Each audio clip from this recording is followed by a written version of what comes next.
Any motion in a curved path represents accelerated motion and requires a force directed toward the center of curvature of the path.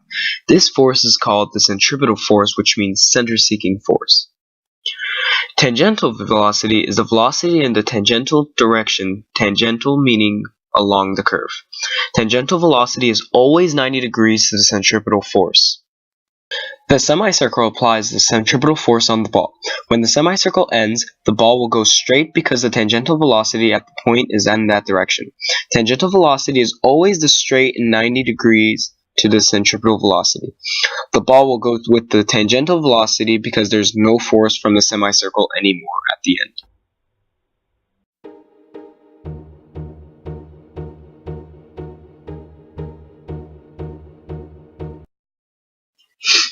Early scientific ideas about centrifugal force were based upon intuitive perception and circular motion as considered somehow more natural than straight-line motion. Gottfried, as part of his solar vortex theory, conceived the centrifugal force as a real outward force which is induced by the circulation of the body upon which the force acts. Gottfried's equation is still used today to solve planetary orbital problems, although his solar vortex theory is no longer used as its basis.